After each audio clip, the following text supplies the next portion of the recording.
Hello friends, it's Kayla. Welcome back to my channel. Welcome back to the Third Time's a Charm series. This is season 2, episode 2. The point of this 3-video series this year is reading from authors for the third time, authors that I've hated one book from and loved one book from.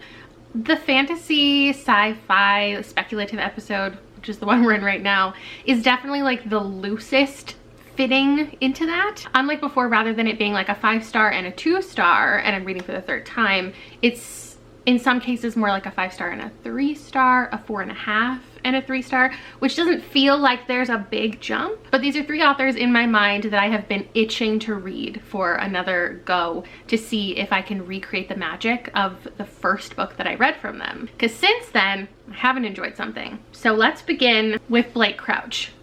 I just looked on Goodreads and it was 2016, 6 years ago, that I read and just was obsessed with dark matter. I think technically I gave this a 4.5, but I've always thought back on this as one of my favorite sci-fi books. It's all about a man and different versions of his life. And then a couple years later, I read Recursion, and it has a really similar premise. There's a similar idea at the forefront, but we're following a couple characters. I gave it 3 stars, and I think I was being a little bit generous, and maybe it was more like a 2.5. But now we have a brand new release called Upgrade, and this one, there's something about DNA, there's something about controlling your genes.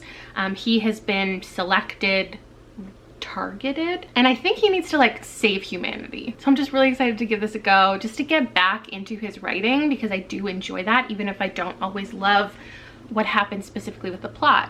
So I think this will go well, but we'll see. Next up, we need to talk about Rory Power. Back in 2019, I read Wilder Girls, and it was a life-changing experience for me.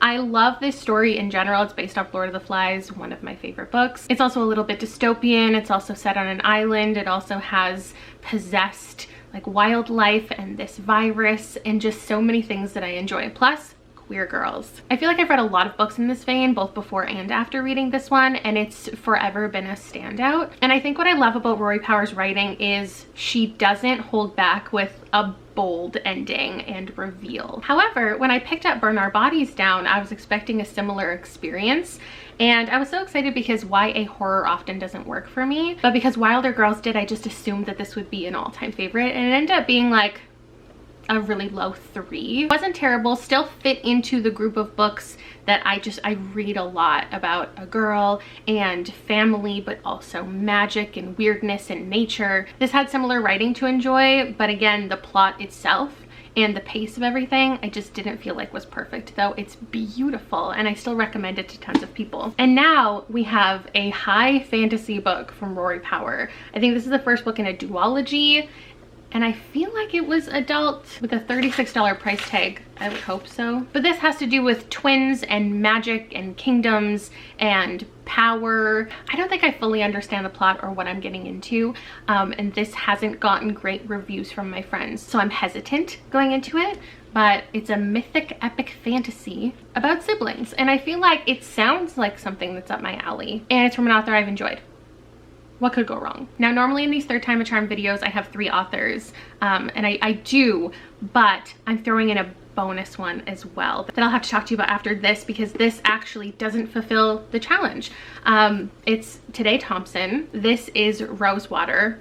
I don't remember the plot. But what happened is I picked up The Murders of Molly Southbourne. Love a novella, love a clone story. This was flawless. I loved it a lot, so I added everything else of his onto my TBR. And then I picked up Far From the Light of Heaven first. This was a brand new release. I had really high hopes for it. Ended up giving it 2 stars. It's a really space heavy story, and I don't even remember what I didn't love about this, but I didn't like it the entire time. I was slogging through it. And so then I built the TBR for this video, and I thought, okay, Rosewater. But then something happened through a chain of events. So if you are a channel member, you have the ability to influence me to read a book. I will pick one a month and I will read it, no matter what it is. It's The Legacy of Molly Southbourne that I ended up picking up, the sequel to The Murders of Molly Southbourne, and I hated it. So now at this point, I've given Today Thompson 2 2 stars and 1 5-star. So this is technically the 4th time a charm, though I didn't intend it to be that way. I still want to read it. It sounds ridiculous. It's about an alien and a butterfly woman and a boy. There's a mystery. He has to find someone called Bicycle Girl. And there's a biodome around the city that they live. Do I understand any of what's happening? No, but I'll discuss it further with you in the reading portion of this video. But because of that, I thought I would throw in a 4th author that I'm really excited to try again. Another novella that I absolutely loved, a little sci-fi, is The Test by Sylvan Neuvel. It reads like a Black Mirror episode. It's very odd, very much my vibe. I gave it 5 stars. So naturally, I was so excited when the publisher sent me an early copy of the upcoming first book in a new series, A History of What Comes Next. Oh, I hated it. But again, it sounded like something I would enjoy so much. Family, generations of people affecting history, some kind of time travel vibes, and the space race. All things that I should have enjoyed. Just was not for me. Didn't love the perspectives, even the writing. I don't know, it just flopped, and so I've been questioning ever since. Is it just because The Test was a novella? Like, what was it about this? Can I enjoy something from him again?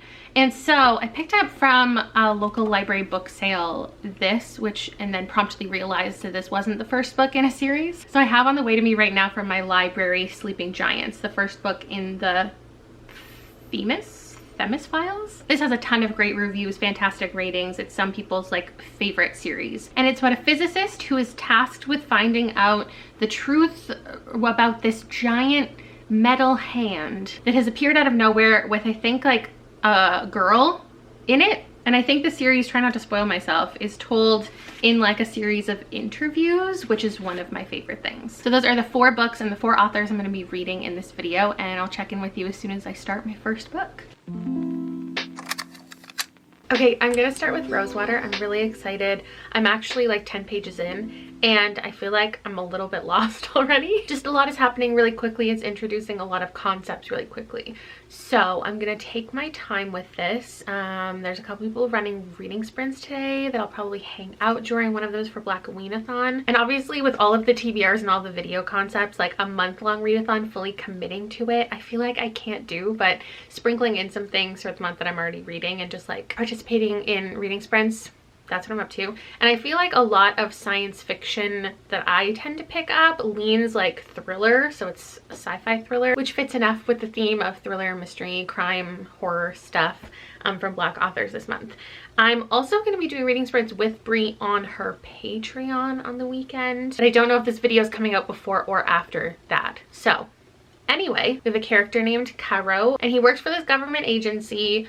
The biodome is being described, but I feel like I can't really picture what I'm supposed to be picturing. And there's something about like reality and dreams, and there are certain people who are sensitive to like or can like put themselves in the mind of other people. They're called sensitives, and we're in a couple different timelines, kicking off in 2066.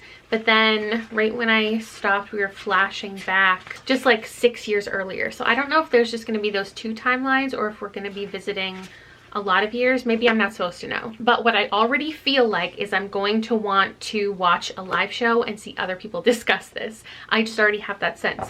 So this was the Read in Color selection back in July. If you are looking for a book club to participate in, Jen and E has one. And I'm obsessed with this cover of Rosewater. She did a live show with Jerry, who's just like the top person to go to for Black speculative fiction reviews, and I learned about so many things from her channel. So I'm looking forward to watching that and seeing what they thought, and hopefully I love this and then I can go buy the pretty cover because I want it. And I bet the whole series is pretty. So that's just what I'm going to be up to this evening. I just got a package from Aerie for the first time, and I think this sweater is I know it's far more oversized than I was hoping. So I might have to stop at the mall. I'll do anything to not go to the mall, include ordering the wrong size online. But this is just the comfiest thing I feel like I've ever put on my body. And I've been wronged by so many clothing brands that come and they're so much smaller than I thought. So I ordered like my normal size because that's like the highest size that they even have. And then I also got this, which is like this quilted jacket that I think is so nice, and I don't own anything like this. But then it feels too big too, but layered over top of this other thick one, maybe it's fine. I feel like oversized is the intended look, but I don't know if that looks good on my body. I don't know how to dress myself. I'll see you later. Sometimes I park places and when I go to turn on the camera, I'm like, oh my god, it's so beautiful around here. Like, well, it looks like intentional that I parked somewhere with wonderful scenery. And I just turned it on and I was like, should I really be filming in like a parking garage? Anyway, just had a dentist appointment, super fun. I'm making my way really slowly through this. Like, it is kind of a confusing book just because you're dropped into so much and you're learning so much, but not in a teaching way. The characters who are all involved all know what's going on, and rather than being the type of fantasy sci-fi book that teaches you along the way, it's just them in it and dealing with what's coming at them. And so it's a very slow understanding that you're getting, and I do feel like that's intentional because there's an aspect of this book where the sensitives basically, like, it is that they can feel other people's feelings so strongly, but it's also like you can get caught in someone else's mind, or you get in like a dream state or a memory and it feels like it's your own memory, and then you come out of it and it's like, oh my god, I can't believe I just committed this heinous crime. Like, it feels like it truly, you did something happened to you. And then if you're lucky, if people around you who are like, don't worry, that was just the mind that you were in, like you were in the mind of somebody who just murdered someone, and now you're feeling all of those feelings as if it was you. And it's hard to get out of that and come out of it. And so I feel like the writing style is intentional with making you feel just as on edge as the main character. Hello, I'm home. Aerie did not have this, actually either of these things, in stock in store, and returning in the mail is often, I just feel like it's such a hassle. Now I could have returned it in person and then bought it again online, but I didn't. Why didn't I do that? I don't know. Do you ever go to the mall and you're planning on going and like trying things on, and once you get there you're like, I can't do it? Like, I don't know. I got a chai on the way home and I'm gonna drink it out of my gourd mug for the first time.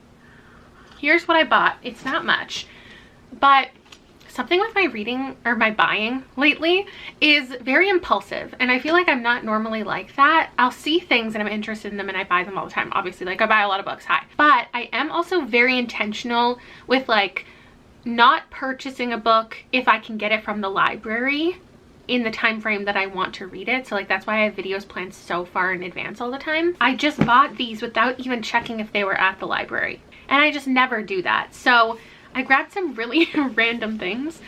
This is Body and Soul Food by Abby Collette, who wrote the where is it, the Ice Cream Shop Murders. The second book is called Deadly Cones. This is a different series that she has, and the second book is about to come out or just came out, so I just picked this up. I saw it there. I love the cover. I feel like my cozy mystery series specifically is over, besides the sequels one I'm gonna do early in the new year. And I'm just gonna now read some cozy mysteries in my normal reading, not specific vlogs. And then I grabbed this, the cover. Oh, the cover. Queer Little Nightmares, an anthology of monstrous fiction and poetry. This took me so long to find. This is the one that I went there thinking I might want to bring this home with me. And then the really random one is this. It's called A Taste of Gold and Iron. And I just saw Erin mention this in a video. Oh, beautiful. Or in a live show, and I was convinced. I just took a screenshot of it and I decided that I wanted it just from some of the things that she was sharing. I hadn't planned on buying this. It's not even on my Goodreads. I didn't even know it was from Tor. But I saw the cover and I just bought it. Where's my book? I literally just lost. Oh, there it is. Oh my god, it matches my shirt. Okay, the good news, I quite enjoyed this. The bad news, I'm trying to think of a better word than stupid, because people get mad at me when I call myself stupid. I lack the necessary experience and understanding of the science part of science fiction to then regurgitate what I've learned from said science fiction. Truly, every time I go to review something like this, I'm like, oh, why are you doing this to me? But I guess like that's not really what you're looking for in a review anyway. Is, see, when I am reading a sci-fi review, I want them to explain to me what I lacked understanding of in the book, but I don't need to do that for you because you're probably smarter than me. So I'm not going to try to sum it all up. But I will tell you, the idea of this alien and this alien bacteria and it getting into humans and creating this like mutant type situation is very fascinating to me. The control over someone's mind and not really feeling like you're having your own thoughts, that is a concept I consistently love. Whether it be going into different minds or just not knowing if you're in a dream or not, like that's something across the board, horror, thriller, fantasy, that I like. Something else that I consistently enjoy is an unlikable main character. And I specifically like that when I find it done well and done intentionally. And in this one, it absolutely is. So Caro can be in other people's minds, and it gets to a point where he's like too much in other people's minds, is consumed with like knowing what someone's gonna say, knowing everything about a person before they talk, knowing the truth when someone is lying to his face. And I think that that is reflected in our experience as a reader too, because we are too much in Caro's mind. We know too much of his thoughts. When you spend too much time with anybody and you hear every single thought that they're having, oh my god, the mailman's here. It wasn't for me. Most people, you're gonna get to a point where they become unlikable and unsympathetic because not everybody has nice thoughts all of the time. And there definitely came a point in this book where I was having a hard time separating the author voice from the character voice, which is something that happens to me sometimes, and I need to be hyper aware of it because I find that other people aren't, and it changes how they feel about a book because they think that the book is saying a certain thing about people or society or whatever, but it's actually just the main character. And this main character is the perfect example and is completely realistic of, like, he's a product of his time, a product of his circumstances, the exact type of person that this situation might create. He's rude and he's sexist and he struggles with his moral compass, and a lot of those moments are kind of called out, or they are seen as negative attributes, which is great, but sometimes they're not. And sometimes he'll, I don't know, see an older woman and he'll be like, well, she's old as shit, but like, at least she's slim, so I find her attractive still. But it is very intentional with the character that Today is creating. And also the world around is very intentional. Like, this is a realistic situation that the United States finds themselves in. Like, the trends that you see, the tendencies with America and with Nigeria and with like various countries and various groups of people, the tendencies that they have right now, you could see this being a plausible situation in the near future. Like, it all aligns with the political climate, I guess. And that's what makes this enjoyable for me, is you can see how it all makes sense even when the situation at the heart is so like ridiculous. This idea that he can like find things based on other people's memories. So it's not like a psychic finder. That's not his job. It's just to like find a lost item. It's he's finding memories. So he'll touch something or a person, and that person has to have intention for where they placed an item, and then he can find it. And so he has various jobs throughout this story, and because there's all these different timelines that I love jumping back and forth between, you see like the first time he knew he had these various powers, when they got exploited, and what situation he's in now. There's a bunch of other characters who honestly I probably got like confused between, but there definitely is a couple standout ones and like romantic situations that I find very intriguing. I think I'll continue in the series. So the question is, will I read more from this author? It's a yes. I don't know about brand new series, like I'll have to see what he's writing and what he's up to, but I think I'll continue in Rosewater. I gave this a 3.75, but I feel like it's the type of book, and I said this recently about a couple other series, that this thing happens to me when you read on in a series and you go back and reread the first book and it gets a higher rating. Like, that's an experience that I'm having. So I really could see this being a 4 upon reread and having a better understanding of the world. See you when I read something else. I spent the morning reading the first half of it, and then I just filmed my quarterly update that you will have already seen, so great. I wanted to listen to the audiobook for a bit, so I tried it out, but there are moments like this don't read anything because it might spoil something, but like this series of letters right here has to do with DNA and like a secret code, and listening to that was too much to take. Because obviously you don't actually need to read every letter because the code is going to be deciphered and explained to you. Like, it's not important enough for you to not just skim past that, but having to listen to every single letter, it was a lot, though I really like the voice of the narrator. So I'm now on chapter 6, and just like briefly skimming, it doesn't look like that's gonna be a thing.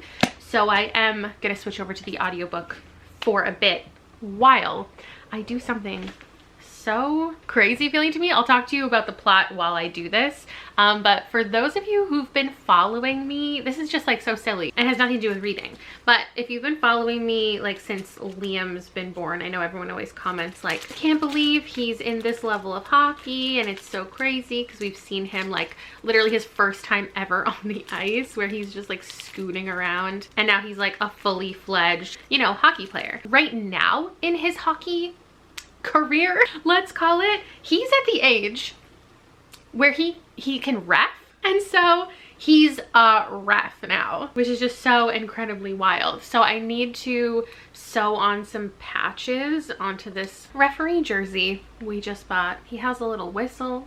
He took a course this weekend.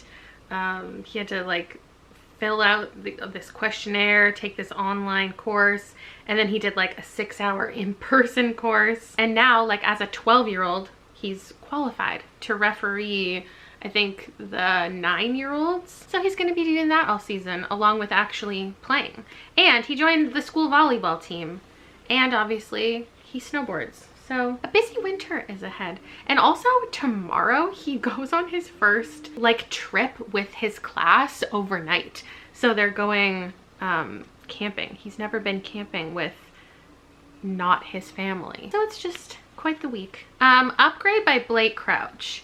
Okay, first of all, I just feel like Blake Crouch has a real kidnapping fetish, because every single book of his that I've read has a man who is held captive. And in this one, it kicks off with him basically having this job he needs to do, and he is holding this other man captive, and this other man is telling him where the thing they're looking for is, and then they go to the address and he is contaminated with something that, because we're in the future and all of this sci-fi technology is already like understood, he knows that he's at risk for his DNA being like altered and somebody having access to his DNA. Then we get all this storyline of him and his mother and the like mistakes he's made in life and things that him and his mom did with her DNA technology. And now at the halfway point, he kind of has a partner. I don't want to spoil what's going on, but he's working with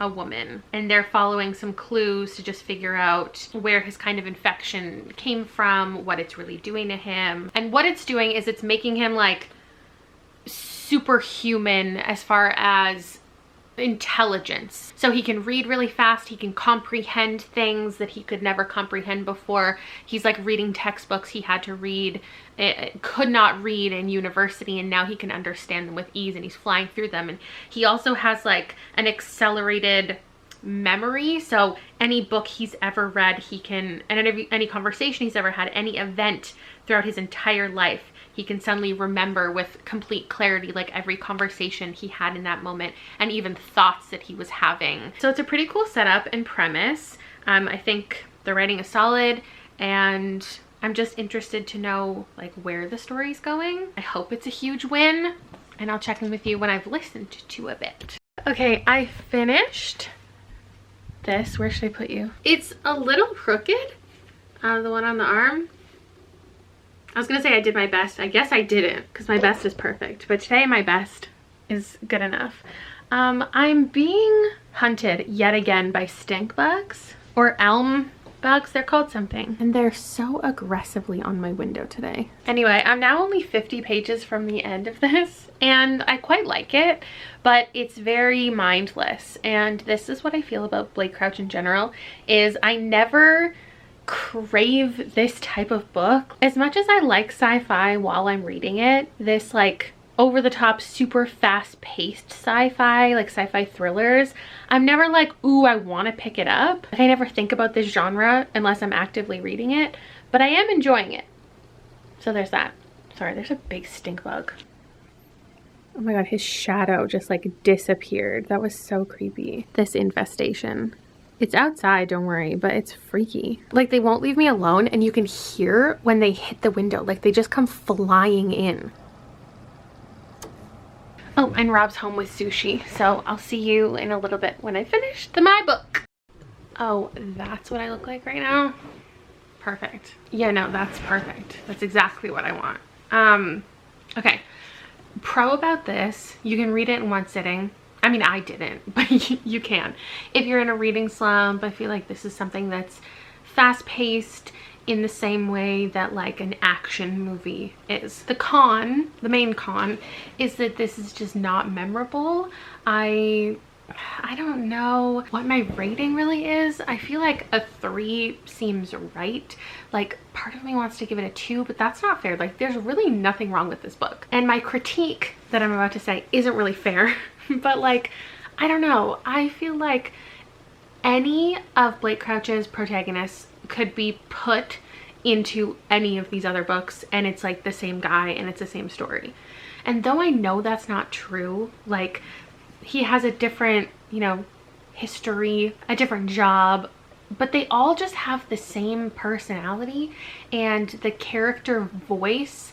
There's just nothing distinct about it in any of his books. Even like, though I liked some, it does seem like every book I read from him I like less than the last, because it's just losing its allure. And they're just like these dude stories about being the smartest person in the room, even though the scope is a different size in all of the books. And like, yeah, there is a main character who is a woman in one of his stories.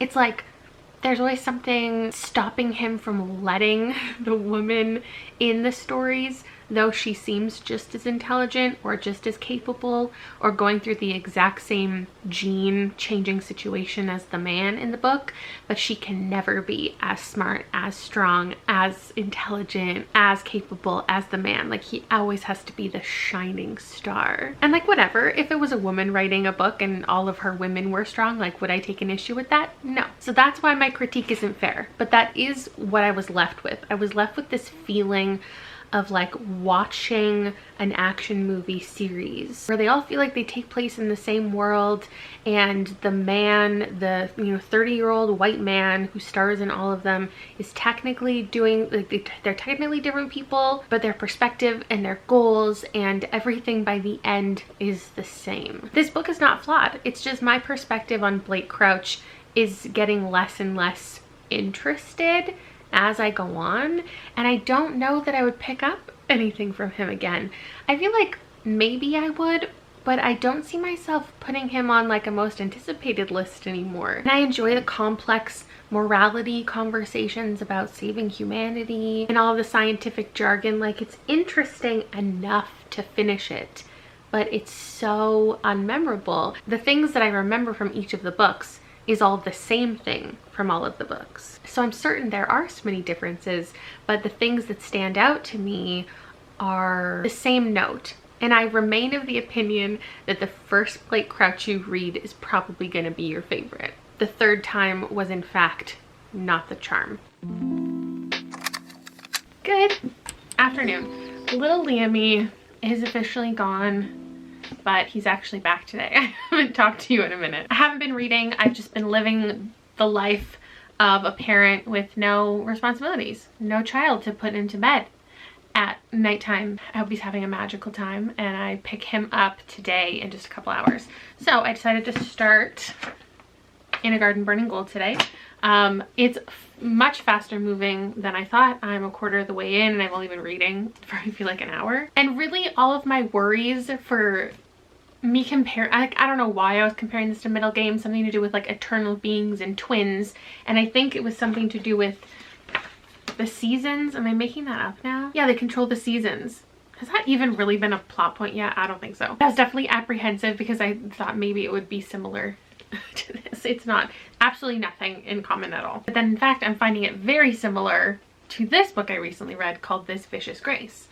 It's having a lot of just traditionally done plot points. We have a family with a lot of power, and there's a daughter who has to marry somebody she doesn't want to, and she's going to get into some type of like deal with one of the boys because there's a whole bunch of consorts who are up that she's choosing between. She's killed a bunch of ones before that, which is so similar to this. Also with like the eternal life situation. I'm very interested to see how this, why this is going to be adult, like what portion of it is gonna give that vibe, because right now it feels very YA. Even though we do have a main character who is an eternal being and who is like hundreds of years old, she very much is presenting as a young woman. I have no issues with it at this point. I'm not finding it confusing or overwhelming with the magic system building. And I think I was just curious of what other people weren't liking it, because people were so much not liking it that I thought it would start out being confusing, I guess, was my assumption. But it's being built up like a very traditional intro I've read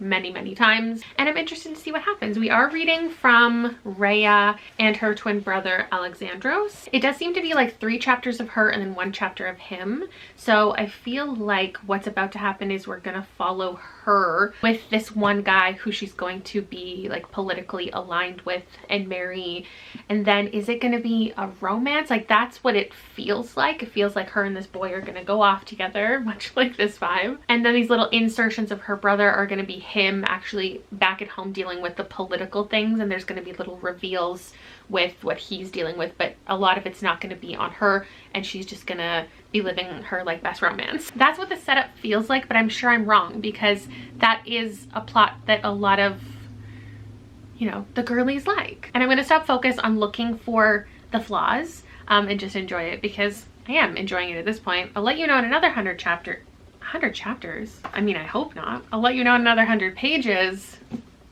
how things are going. I absolutely did not set out to read a 400-page fantasy book in one day. And unfortunately, I'm not finishing it so quickly because I just can't put it down. It's actually been like all day I've been reading it, putting it down, picking it up.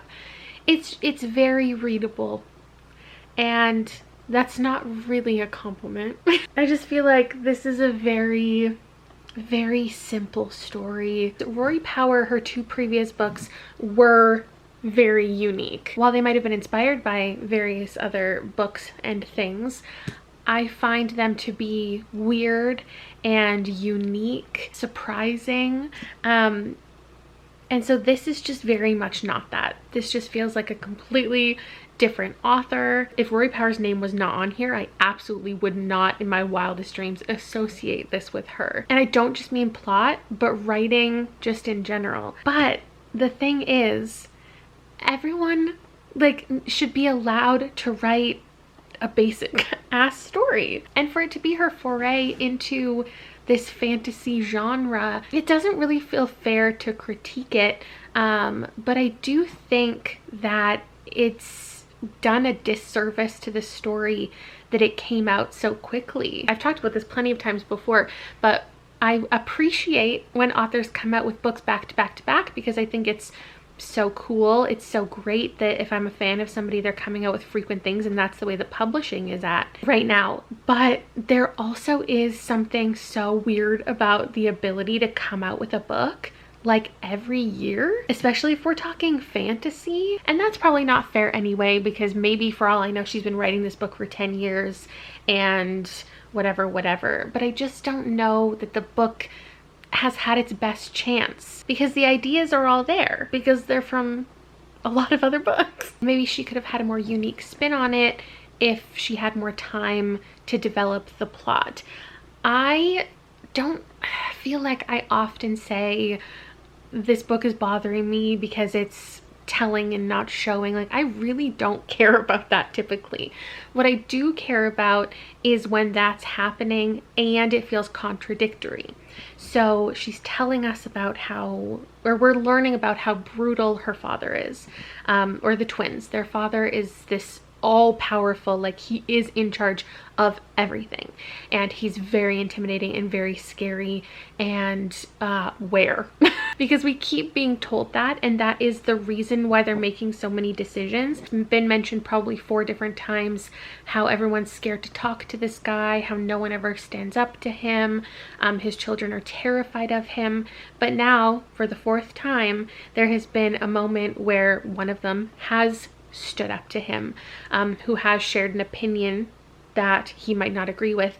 And in every scenario, he's like mad for a second, and then the person explains something a little more thoroughly, and he's like, oh, okay, cool. And it's just like, for these characters to be running their entire lives based on their fear of this man, I have yet to see it. And for how extreme the decisions that they're making are, even as far as like completely betraying him, which is in the synopsis, I'm struggling with associating this man that I'm seeing with the man you're describing to me.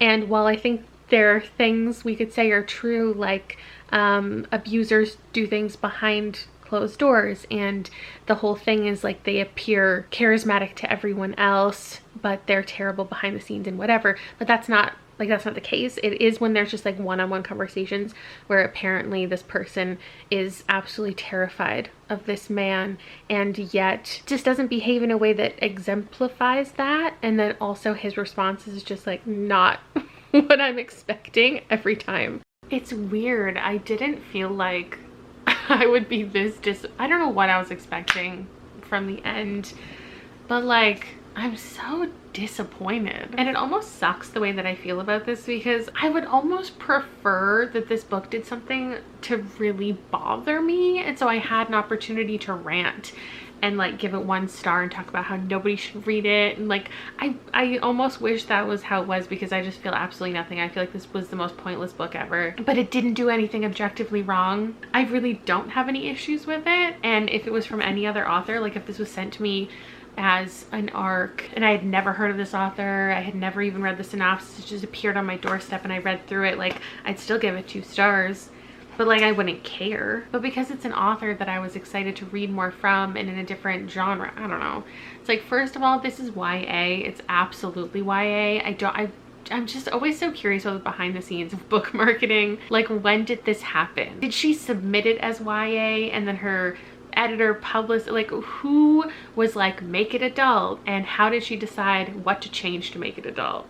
Or did she write it as an adult novel and nobody along the way was like, this is for teens? Like, what are you talking about? It's adult, it's for teens, but let's charge $39 for it. I don't know. I really wish that I had waited until the duology was completely published and other people were reading it before I did, because this really was a 400-page setup for another book, and maybe that will do incredible things, and I feel like there will be reveals in there that I'm actually almost confused about in here. I can't tell if it's a smart setup or if Rory Power is just forgetting the things that she said, because there's a couple moments in here where people make a plan, and then to me the plan went through, but then the people's reactions try not to spoil anything, to what happened is taken much more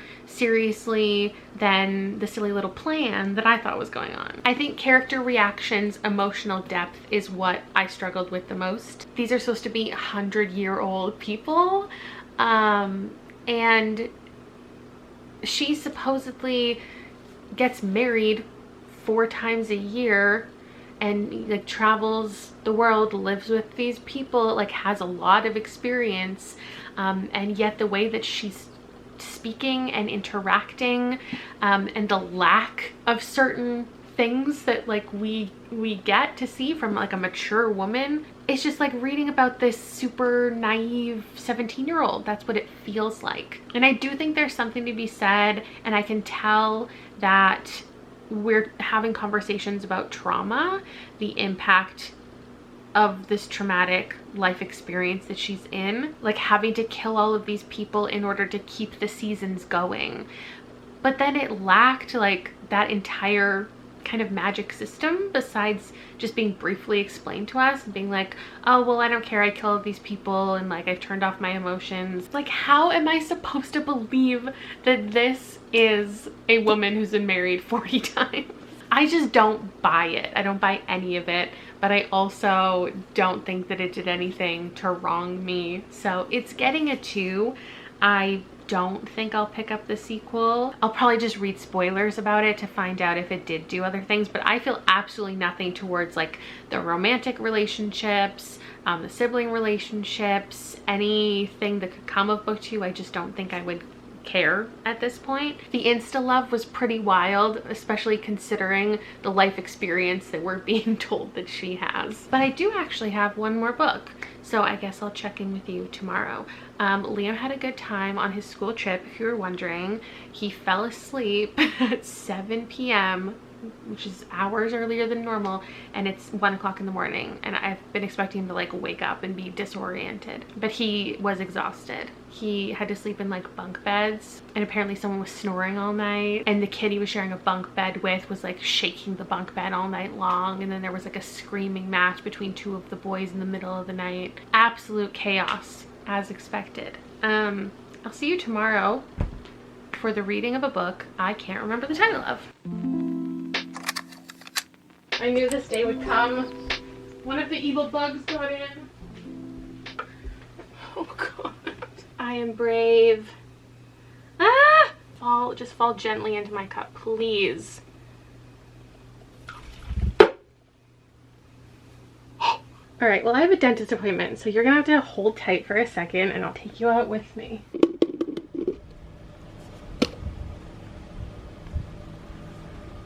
It's a new day. We have another chance, our final chance to love a book.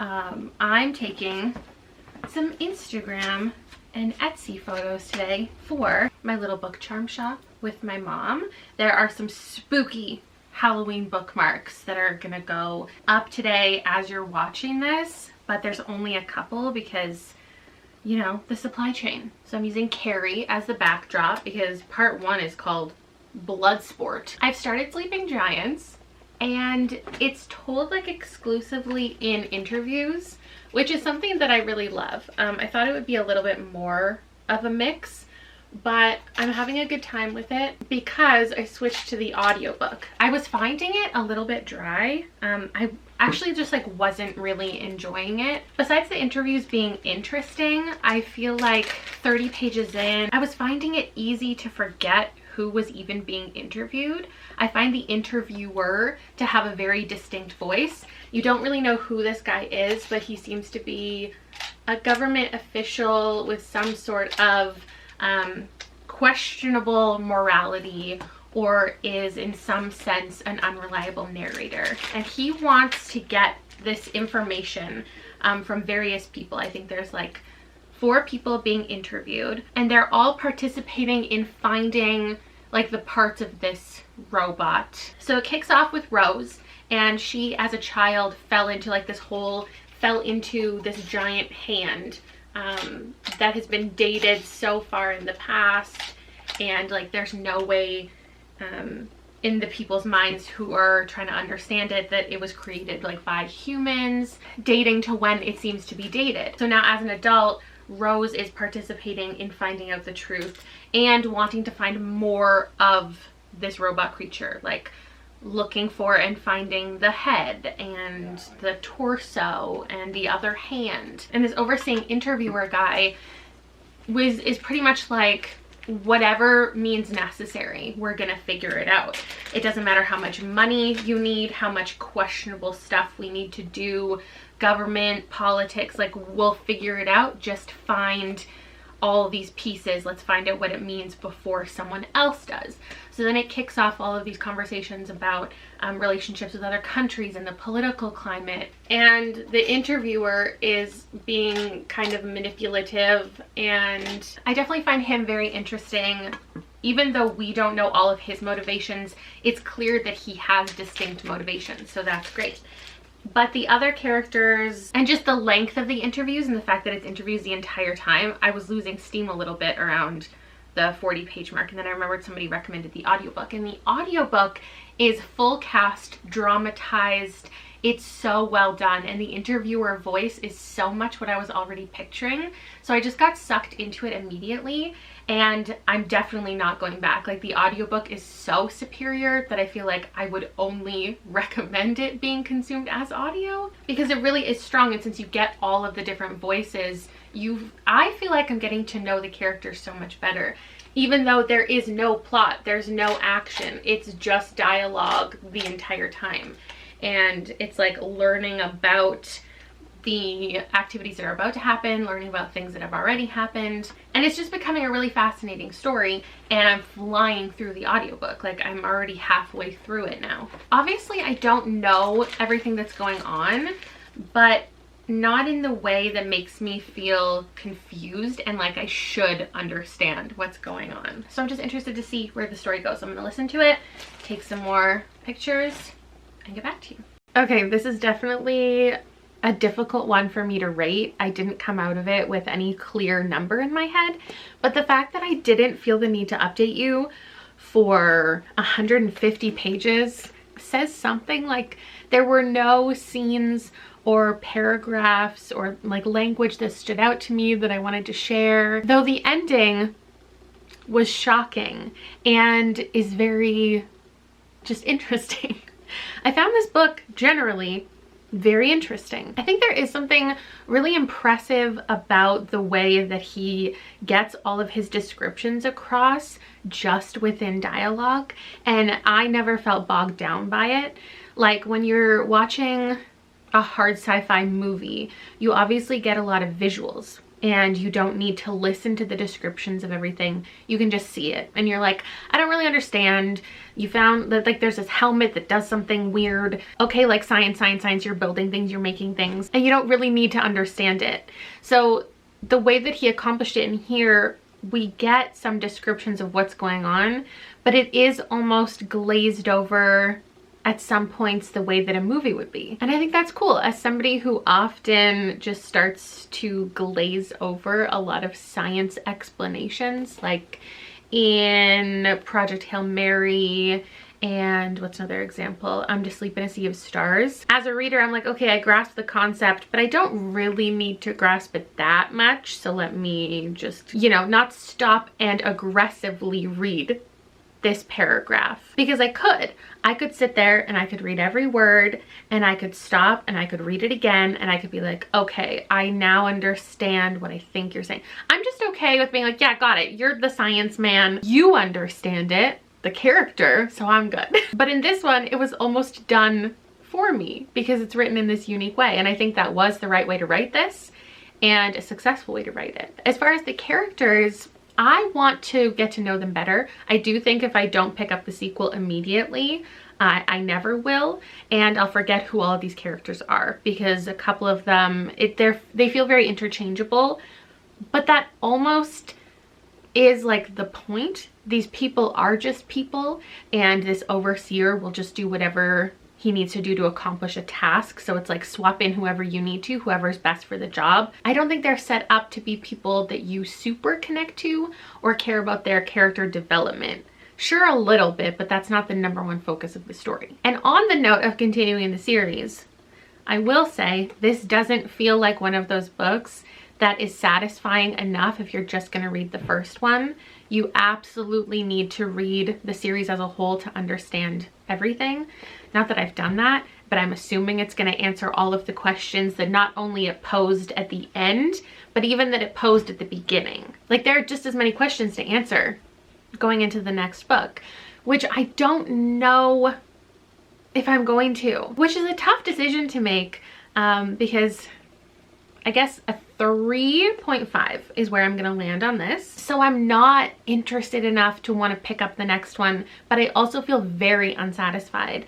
And I do prefer a series when each book has its full own arc, and then the next one takes some questions, but also introduces an entirely different plot line. This doesn't feel like that. This feels like a very long book that was just chopped into thirds. Is it 3 books or is it 4? So if you haven't picked this up yet and you're interested, definitely the audiobook and get all of them and do it back to back. Because it's fast paced, it's interesting. I feel like I would recommend this for people trying to get out of a reading slump, but it definitely does not feel conclusive in any way. So I read 4 books this week. I gave this one 3.5. I gave Rosewater, comparing them now, which I try hard not to do. Like, my ratings of books shouldn't be based on other ratings, but then when I say them all together, sometimes they sound wrong because I objectively enjoyed this more. So maybe that just means this is more like a 3.25. Let's get so specific for no reason. In a Garden Burning Gold was a 2, and Upgrade, what was this, another 3 point something? Definitely not my most successful collection of things. And me and Sci-Fi continue to not, it's not that we're not getting along, it's just that, like, I feel like I could have 5-star Sci-Fi, but it hasn't happened in a really long time. Anyway, will I now continue with these authors again? Probably, just because I have a feeling she might do something that's not this in the future, and I would like to read it. Maybe, yes, and probably because I think his concepts are very interesting and I'd be interested to see what he comes out with next. Do I know any more about my reading taste after this experiment? Probably not. Did I have a good time? Absolutely. If you want to give me any recommendations, always love it. My final Third Time's a Charm will be up, I don't know, December, I guess, and it's going to be realistic fiction, contemporary stuff. I have some interesting books I'll be reading, so I'll see you. I mean, if this is the only series you watch on my channel, that'd be a little bit weird, but for those of you who fit in that category, I'll see you then. Bye!